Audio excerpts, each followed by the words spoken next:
ఈ ఎండలో చల్లగా కమ్మగా ఏదైనా తాగాలనిపిస్తే ఇంట్లోనే ఇలా కర్బూజా మిల్క్ షేక్ చేసుకోండి. ఐస్ క్రీమ్ వేసి చేస్తే టేస్ట్ చాలా సూపర్గా ఉంటుంది. ప్రాసెస్ కూడా చాలా ఈజీ.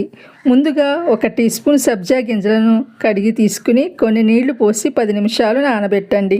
ఒక కర్బూజా పండును తీసుకుని వీడియోలో చూపిస్తున్నట్లుగా కట్ చేయండి. లోపల గింజలన్నింటినీ తీసేసి గుజ్జు మొత్తాన్ని ఒక ప్లేట్లోకి తీసి రెడీగా పెట్టుకోండి.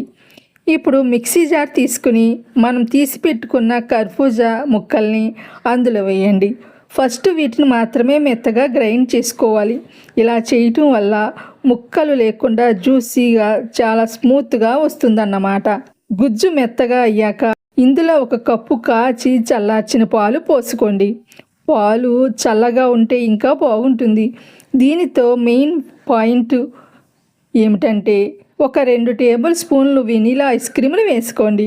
ఐస్ క్రీమ్ వేస్తే ఆ రుచి వేరండి. ఇప్పుడు మళ్ళీ ఇంకొకసారి మిక్సీ పడితే మన కమ్మని మిల్క్ షేక్ రెడీ అయిపోతుంది.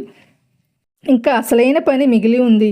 మనం ఖాళీ చేసిన కర్బూజా కప్పు ఉంది కదా, అందులోనే నానబెట్టిన సబ్జా గింజలు వేసి మనం తయారు చేసుకున్న మిల్క్ షేక్ని దానిలో పోసేయండి. దీనిపైన మళ్ళీ 1 టేబుల్ స్పూన్ ఐస్ క్రీము, మరికొన్ని సబ్జా గింజలు, ఇంకా పైన కొన్ని డ్రై ఫ్రూట్స్ వేసి చల్లుకుంటే చూడటానికి కాదు తాగటానికి కూడా చాలా బాగుంటుంది. ఇదిగో చల్లగా కర్బూజా మిల్క్ షేక్ రెడీ. మీరు కూడా ట్రై చేసి ఈ వేసవికాలంలో ఎలా వచ్చిందో కామెంట్లో చెప్పండి. మీకు నచ్చితే లైక్ చేయండి.